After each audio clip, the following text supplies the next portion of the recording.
Finally, after playing Persona 3 and really enjoying it, I'm able to give my review today. And today we're gonna talk about the journey. I'll keep the answer for the next video because I feel like they're very different in terms of content and stuff, even in somewhat cases gameplay.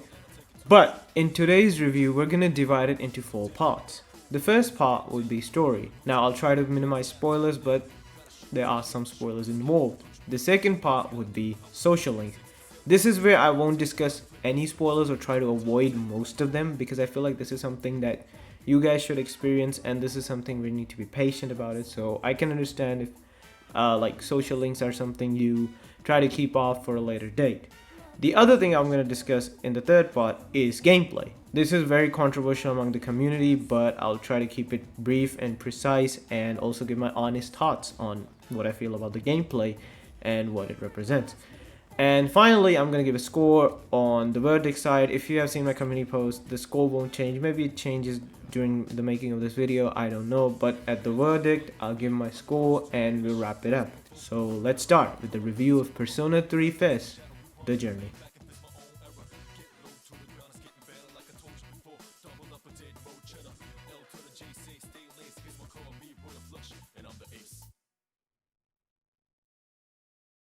Persona 3 is a revamp from previous Persona games in terms of gameplay and story presentation. The game's story basically starts with you as a transfer student and journeying through Dark Hour and Taurus to uncover the truth and eliminating the Dark Hour. See what I did there? Journey, because it's called The Journey. The plot itself is done really well, starts off simple and builds up on it. There are some pacing issues at the start, but the game picks up well. I won't spoil here, but if you have seen my Persona 3 videos, there's one story decision that I really don't understand and really dislike, which I won't spoil, but if you have seen my videos, you know which it is, but let's carry on. The villains in this game are Strega, who basically are trying to stop you from eliminating the Dark Hour, and Taurus. What is Dark Hour? Basically, it's a time period where individuals are transmogrified, normal individuals, and turned into grays. And those who aren't are attacked by shadows, but some have potential to summon their personas to fight the shadows. Taurus is actually the school where the main characters go to, so it actually takes form during the Dark Hour. So it's actually the only building that takes these forms, so the characters assume that this is where they can uncover the truth about the Dark Hour. When it comes to the villains, the Strega, they're actually pretty good except for one, Jin, who I like to call the discounted version of Chie Satonaka. I think the villains themselves do provide some variety and some depth into the story. Honestly, Takaya's I'm evil trope for the sake of evil I really enjoy because a lot of stories don't do that these days, especially now that it's all about backstories. One example I'd give is Sukuna from JJK, who's a pure villain. I really love that concept now. When it comes to the other villain that is known as Shidori, she's actually more involved in the story of the main characters. I won't spoil too much, but her involvement honestly is the most important, and out of the Strega, she's the most important in the story. Overall, the story is simple, yet as time passes becomes complex but easy to grasp with how it tells the story. Now, story itself is really good. Honestly speaking, pretty fantastic. But the story isn't good because it's some really narrative masterpiece. The story is really good because of the characters and how they mature in the overall game's progress. Now, when it comes to future Persona games, if you've noticed, the characters are always the best friends of the main character. You've noticed this in Persona 4 and 5. In this, however, you have to build that bond as you progress through the story, making these characters seem more realistic, and as the story progresses, these characters become more mature, which is something that I don't want to say I haven't noticed in P4 or P5, but it's more noticeable in here because a character like Junpei at the start of the game, who's like a class clown type of character, is so mature and so like realistic and so rational that you tend to love these characters a lot more. Now, this was my whole story perspective. Let's move on to the social links. The social links I'll take less time on because I don't want to discuss spoilers. The quality of social links are all over the place. They're okay to amazing to emotional to very weird.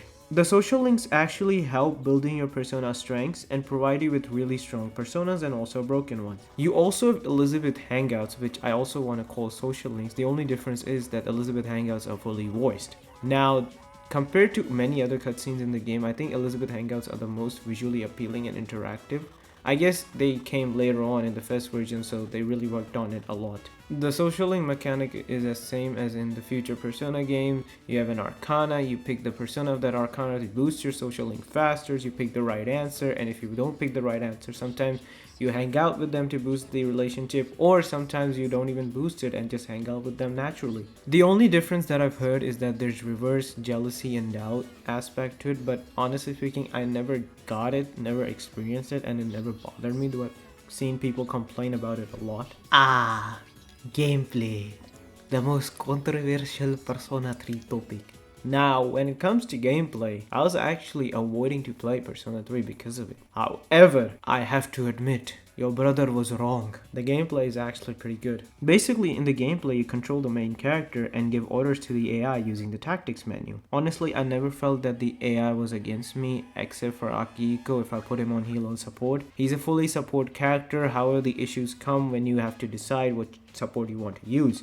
Matarunda when I want to use it for attack lowering, Akihiko does Marakunda for defense lowering. Other than that, I never faced any issue when it comes to gameplay. The elements in this are same as future Persona games, but physical attacks are actually divided into 3: Slash, Pierce, and Strike.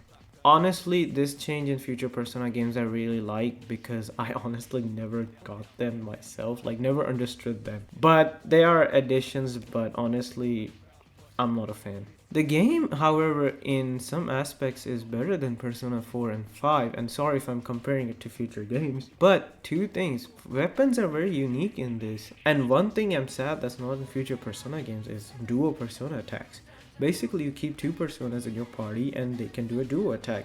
This actually helps tactic-wise which Personas you want to use, and honestly, I'm pretty sad this wasn't in future Persona games. And one more thing, Portable has it, but with cards. I'm not a fan of that.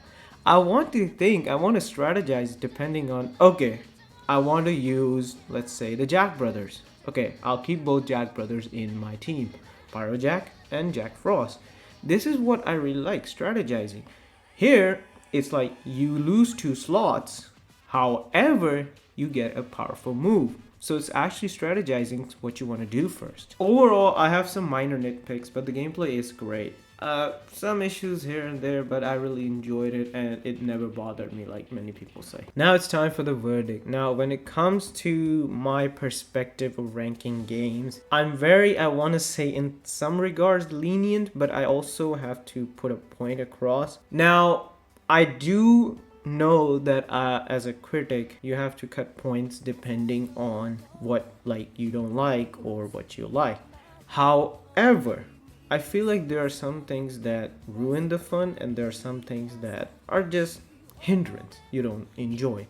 But overall the experience is fun. I feel like when I played Persona 3 Fest, I actually enjoyed the journey a lot more than I expected. I did not expect it to enjoy this so much more, with some story issues and some, I guess, minor gameplay nitpicks. Overall, I really enjoyed this. I know this isn't like everybody's preference or perspective on it, but I feel like when it comes to Persona 3, the score I want to give is a 10 out of 10. Now, again, it's not a perfect game, and me giving 10 out of 10 is based on what I experience.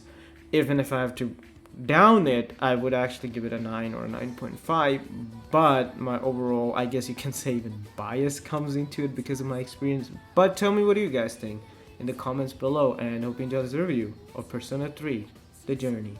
Oh, sorry, Fest The Journey. Peace and subscribe.